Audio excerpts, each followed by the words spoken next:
Thank you so much. Hi, I'm Connor Herman, CEO and founder of Percy, and today I'm going to tell you about a $100 billion healthcare problem that only we can solve because we know why you can't sleep. A little bit of background on me. I'm a veteran, a mother, a board certified behavior analyst, and I've been doing behavioral sleep therapy for almost 20 years now. I used to charge $2,500 a night to sleep on the floors of hedge fund managers and celebrities, and it was a really successful business until I had a grand mal seizure because I wasn't sleeping and I realized I had to pivot. So I went back to school and came up with a plan for Percy to scale what I had been providing to everyone. Many people are surprised to find out that 80% of autistic children have clinically significant sleep problems, and 75% of sleep disorders in neurodivergent children go undiagnosed.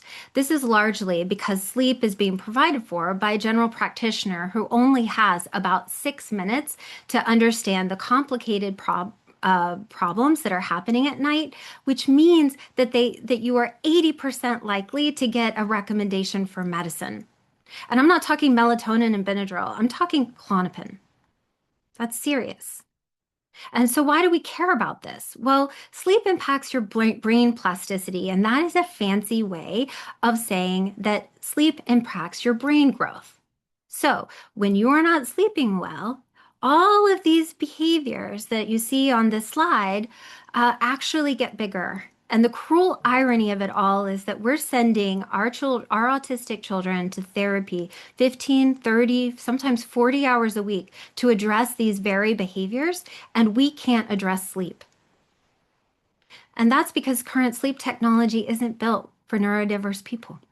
I don't want to do that. In fact, most of the sleep industry is focused on collecting your biometric data, like your heart rate and breath rate during sleep. But we know as behaviorists that there's more to the story. And that's why we built Percy, to see what no clinician ever could without wearables and video. We're using thermal imaging, LiDAR, light, sound, temperature, humidity. It's 9 different sensors, and doing multi-sensor fusion to intuit what's happening at night. Who are you talking to? Are you in and out of bed? Are you on your phone? And then we map it across the timeline. So instead of making you take copious sleep logs and spend hours trying to explain the data, in seconds, I can see that you have a great bedtime routine. You're getting a nice tranche of sleep, and then, here's our problem area that we need to focus on. And then I have data to track your progress in real time. Percy's a class 1 medical device right now that the clinician will prescribe and patients will pay for using their state scholarships or Medicaid waivers. And in the future, once we're a class 2 device, insurance is going to cover it. We're also charging a monthly subscription to behavior centers, which is actually going to open up several different revenue streams that I'm happy to talk about after I'm done. Right now, we have a wait list of more than 150 partners, and we're planning pilots with all of these amazing centers right now, and we're having deep conversations with several of these businesses in the medical community. And just to give you an idea of scale, we're talking to 3 different billion-dollar healthcare systems, one of which has 50,000 pediatric patients with 10,000 who can use us today. We're also planning some fun stuff with the DoD. So there's clearly a need outside of autism, but we are hyper-focused on this community right now because 80% have clinically significant sleep problems. And not only that, it's a unique need that can be met today. It flows right into the therapeutic process. We have 70,000 behavior-obsessed BCBAs who are ready to make our behavioral algorithm the best in the world. And then after we do that, we can scale and help everybody else. It helps everyone in the ecosystem. We have a plan to achieve 100 million in ARR by 2030. And if we focus on becoming a freestanding, profitable business, it's going to make us attractive to a lot of the other players in the nighttime space. We have an amazing team with deep technical, operational, strategical, and clinical experience. And we have an amazing synergy with our advisors and our volunteer researchers who are trying to help us get this to market. We are ready for commercialization, and now we're raising 4 million to bring Percy to market. We posted an email to our wait list, and we got 3 times our initial demand for our first 1,000 units, which means if I can build these things, they will sell.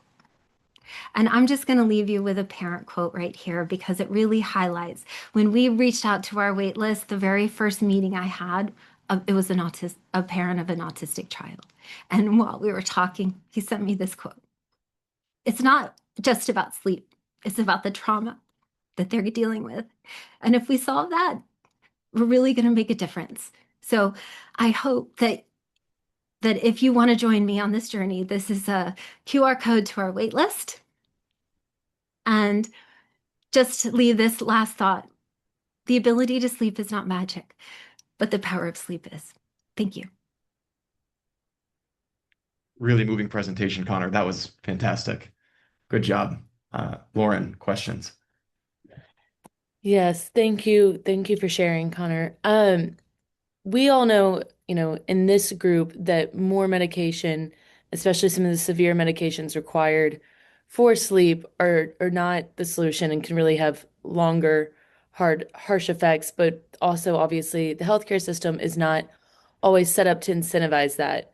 It seems to me that there'd be an interesting opportunity for this is cheaper than a medication to work with insurance companies and have them kind of be the champion here where maybe doctors always cannot be.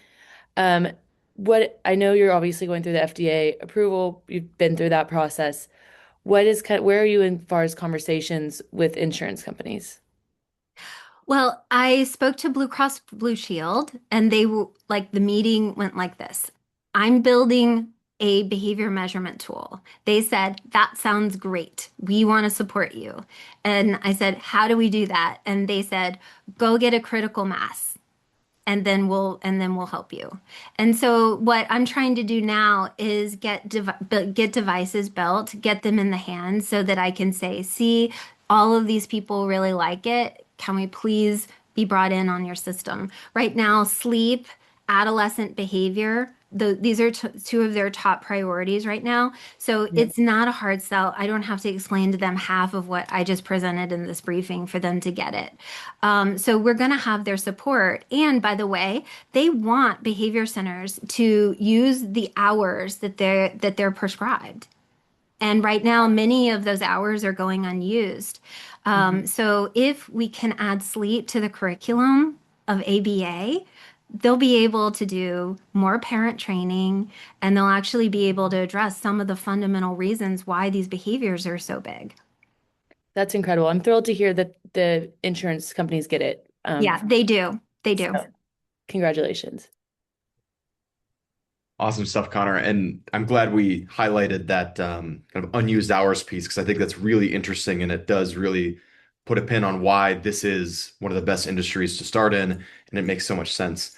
Um, Tell me more about traction. I mean, I won't share everything, but you even texted me last night. This crazy, like Yeah. it's bananas. Yeah. People just want this thing, and it just keeps rolling in. Tell me more about that. Yeah. So we had so basically we decided to start polling our wait list. We've been gathering people to join over the last couple months, and I was surprised to see that since we joined multiple, we doubled our wait list. And so over the last 2 weeks, people have been clicking on a link to join our early access program. And last night we had one of our health systems say that they want 2,000 units now. And so we are trying to be really focused on autism. I really want these devices in the hands of BCBAs and the families that they're working with because I think our product in the end is going to be better if we focus on this market. But there is a future. And in fact, I just had a conversation 3 days ago with a group that I can't talk about. They said I can't say their name yet until January, but they want to use our device to relieve their sleep lab. they want to put them in the homes of all the people who are in line and then track their progress when they go home. And that's actually a big problem that a lot of sleep clinics are telling me. People with dementia, parasomnias, um, and Alzheimer's and Parkinson's, they have a really hard time even self-reporting what's happening. And so it's not like the sleep community feels like their technology is sufficient. There's a place for us. But again, when you talk about a behavior measurement tool, and that's really what we are, the community that has the greatest need is autism. Wow, this is great. Really well done, Connor, and I can feel the excitement. I'm excited too. You have transferred it to me. It's amazing. Gonna happen. And it's gonna be amazing. We're gonna help a lot of people. So Yeah, thank you for this opportunity to share. of course. Well done.